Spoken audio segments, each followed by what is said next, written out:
Ito yung resulta ng hard work ko sa YouTube automation pero nawala lang na parang bula. Aray ko, back to zero na naman. Ako nga pala si YouTube, isang simpleng faceless content creator na nag-YouTube automation. Bakit mas pinili ko yung faceless? Simple lang, hindi ko kasi gustong maging public figure. Ayoko rin ng fame, ayoko rin ng spotlight. Ako yung patunay na pwede ka pa rin mag-share ng content online kahit hindi mo pinapakita yung personal life mo. Dahil para sa akin, privacy is freedom. Nung nag-start ako sa aking YTA journey, wala naman talagang nanonood, walang naniniwala, madalas pinagtatawanan. Pero bakit tinuloy-tuloy ko lang yung paggawa ng content? Dahil dalawa yung gusto ko. Una, gusto ko yung ginagawa ko. Pangalawa, gusto kong magbago. Kaya kahit may humihila sa'yo pababa, Lodi, ituloy mo lang. Dahil at the end of the day, isang tao lang talaga ang makakapagpabago ng buhay mo. Yun ay ikaw. So yun, wala na yung YouTube revenue natin dahil naging lupa na. Hindi naman habang buhay paldo sa content creation, kaya ngayon pa lang sinigurado ko na. Para in the future, may mapakinabangan yung anak at magiging apo ko. Always remember, Lodi, your time is precious. Gamitin mo yan sa tama. Huwag ka mainip, ituloy mo lang dahil ang magandang resulta, ipagkakaloob sa iyo ng Panginoon yan sa tamang panahon. Para sa mga interesadong matuto ng YouTube automation, meron kaming course at community na pwede mong salihan. Tulad nila na from zero knowledge pero ngayon natuto na ng tamang paraan. Message mo lang ako for full details. Grabe tong monetized channel na to mga Lodi, lahat ng sports commentary upload niya, puro million views. Ituturo ko sa iyo kung paano gumawa ng sports commentary videos, yung namomonetize para makasabay ka sa trend at magatasan mo rin. So stay tuned. Una, maghanap ka muna ng trending topic sa sports. Yung trending, latest at pwede mong gawing content. Katulad nito, yung horizontal forehand shot ni Alex Ayala. The best yan. I-download mo lang yung video, then next step, go to ChatGPT, i-paste mo yung prompt na nilagay ko sa comment section, magpa-generate ka ng script. Palitan mo lang yung video topic ng content na gagawin mo for today. Copy the script, go to 11 Labs, text to speech, at i-paste mo dito yung script. Hit mo yung generate and download para meron ka ng voiceover. For our final step, i-edit mo na yan gamit ang CapCut or any video editing tools. Lagyan mo ng captions, stickers, video effects. Gandahan mo yung edit para solid yung content mo. Have you ever seen one hit while lying almost flat on the court? This is Alex Ayala's unbelievable horizontal forehand from Wimbledon 2026. Congrats nga pala sa mga members na nag-uumpisa ng magkaresulta sa YTA. Deserve nyo yan mga Lodi.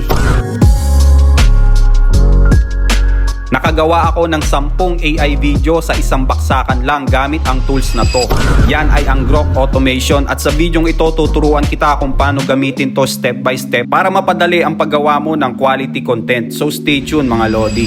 Let's say gagawa ka ng mahabang AI content at meron ka ng nakareding series prompt. Kung iisa-isain mo yan ipa-generate, syempre matatagalan ka. Gawin mo, punta ka dito sa Chrome Web Store, search mo yung Grok Automation, piliin mo to at click Add to Chrome. Now, go to Grok website, piliin mo tong parang puzzle icon, run Grok Automation, click mo yung open site panel, then makikita mo dito yung output, iset mo yan sa 1. Make sure may space sa pagitan ng mga prompt mo kagaya nito, yan o. I-copy mo lahat yan at pwede mo na yung i-paste dito sa prompt section ng Grok Automation panel. Click Start QE at antayin mong matapos ma-generate lahat ng video. Wala ka nang ibang gagawin.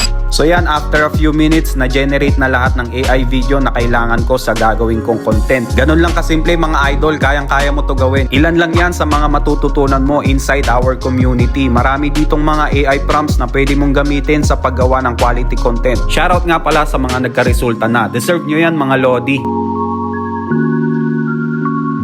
Maraming nagulat sa 20M views update ni YouTube starting February 2027. Pero itong channel na to, relax lang dahil ang laki ng views kada videos niya. Sleeping lullaby ang tawag sa niche na yan at tuturuan kita kung paano gawin yan para makasabay ka.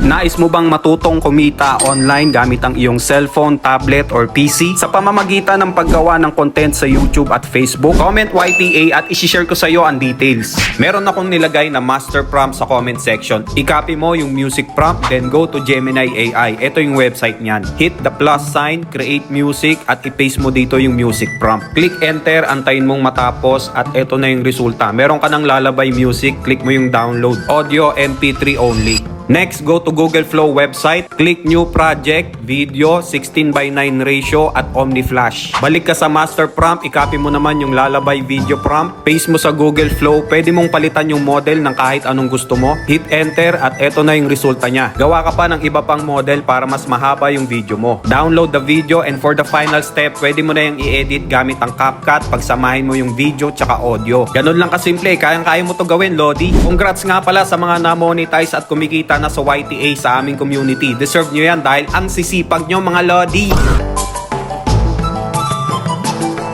From this to this.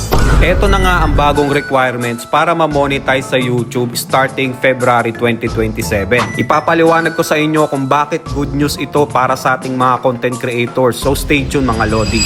So recently lang naglabas ng video si YouTube about sa monetization requirements. So kung ngayon ito yung mga requirements para ma-monetize, 1K subs, 4K watch hours at 10M short views. Starting next year magiging 8K watch hours at 20M short views na. Paano ko to nasabi na good news? Una, sa February 1 pa to mag-uumpisa next year. Meron ka pang less than 6 months para ma-monetize gamit ang lumang requirements. Hindi rin maaapektuhan yung mga na-monetize na channel ngayon. Pangalawang good news ay magdadagdag si YouTube ng more ways to earn. At yung mga ads sa channel, magkakaroon na yan ng direct revenue. Mas tataas na yung percentage na mapupunta sa'yo. Kaya always remember, kapag may update na ganyan, huwag tayong magpanic dahil may kaakibat yan na good news. Dito sa content creation, importante yung learn and adapt. Shoutout nga pala sa mga members na tumagos kasi nga, deserve nyo yan, mga Lodi, dahil ang sisipag nyo. Tignan nyo naman yung upload ng channel na to. Lahat, million views.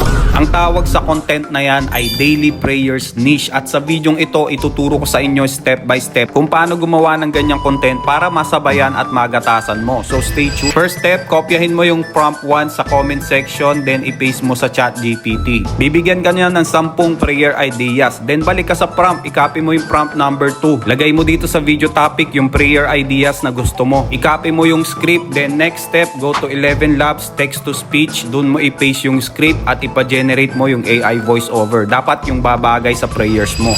Next step, go to this website, click mo yung videos, pili ka ng video na babagay sa prayer content mo. Let's say, nature video. Maghanap ka ng mga naka-portrait na videos at i-download mo. Final step, i-edit mo na yan ng maayos gamit ang CapCut. Lagyan mo ng caption, background music, special effects, filters, etc. At good to go na yan, mga Lodi.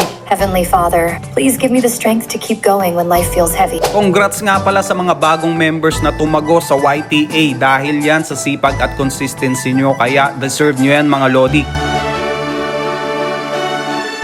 Mag-upload ka lang ng picture dito sa characters at pwede mo na yung gawing vlogger na katulad nito. Ito ang tinatawag na avatar vlogging. Ituturo ko sa inyo kung paano ito gawin. Magagamit mo to sa daily vlogs, affiliate at iba pa. Kaya stay tuned, mga Lodi.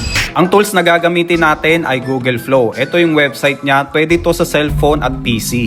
Click mo tong characters at mapupunta ka sa section na to. Kung gusto mong gumawa ng AI character, i-describe mo lang dito. Kahit simple prompt lang, sila na ang gagawa niyan para sa'yo. Second option ay itong upload. Pwede kang gumamit ng sarili mong picture. Lagyan mo lang ng character name at pwede ka rin pumili ng AI voiceover na babagay sa character mo. After nyan, click mo tong done at pwede mo na tong gamitin sa kahit anong AI content. Punta ka ng GC natin, marami dong AI prompt para sa AI avatars. Try natin tong newscaster prompt. I-copy mo lang yan, i-paste mo dun sa ibaba ng character mo, hit enter at eto na yung resulta. Astig, diba? Kayang-kaya mo to gawin, Lodi. Congrats nga pala sa mga consistent members na gumanda na yung resulta dahil yan sa sipag at determinasyon yung matuto. Kaya deserve nyo yan, mga Lodi. Sana all. Lodi, nag-upload ako ng daily content tutorials kaya huwag kakalimutang mag-follow and share. Kung gusto mo namang matuto ng YouTube or Facebook automation, i-message mo lang ako for full details.